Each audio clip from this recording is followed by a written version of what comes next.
agamba ki? Weewaawo Sandra, omuweereza BBS Terefayina wano Entebbe namuli Rachel wano mu kibuga ky'Entebbe era nga ndiko nakulembera abavubuka b'omu kibuga ky'Entebbe Kikomeko Hassan ng'era oba oliawo yandyagadde okugabanako naffe ebimu ku ebyo abavubuka bye bayitamu wano mu kibuga eky'Entebbe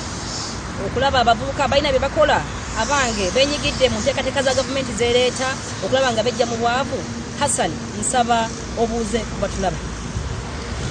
Mbalamusizaako nze youth mayor erinnya eryange naye tulina obuzibu naddala tebuli mu Entebbe mukka bwe tubanga mu Uganda tutwala ebitundutundu nga 80 mu 2 ku bavubuka population y'abavubuka ate ne tubanga mu Wakiso tutwala ebitundutundu 64 kwaba abavubuka abatalina mirimu. Entebbe municipality nga bweri mu Wakiso tulina okusoomoozebwa sente za gavumenti zijja bwe ziba zizze abavubuka bajja zirya mbabuulira mazima bajja kuzirya olw'ensonga muzituwadde naye musikirinze abavubuka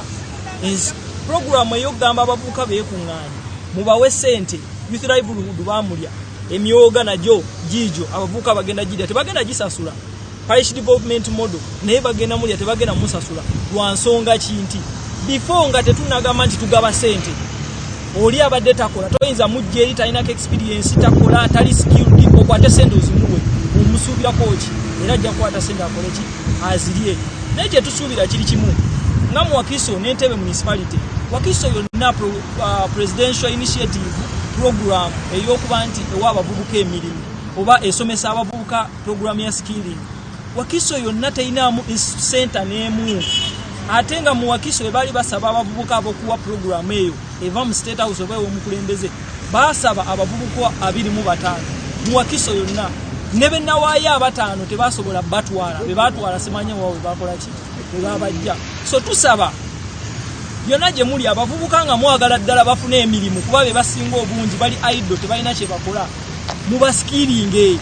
nze siraba na nsonga lwaki senior 6 weeri kati tekyatuyamba omwana oluva mu senior 5 agendera mu institution afune ekyokukola abeere n'amagezi agasobola okuba nti bwavaawo at least mu mbeera eno gye tutambuliramu agenda otukambula mu bwabulijjo ng'amanyi ki ekyokukola twalonda ba MPs tulonda ba chairpersons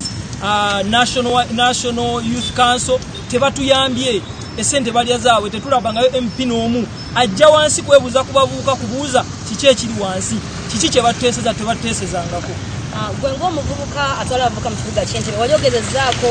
okuteekamu ebirowoozo byoba eri bammeeya n'abakulembeze ababatwala mu kibuga kino eky'Entebbe? Weebale nnyo weebalire ddala. Ntebbe nze actually mu Uganda yonna mu platform gye tulina nga chairpersons byonna byenkola birabibwa nga youth mayor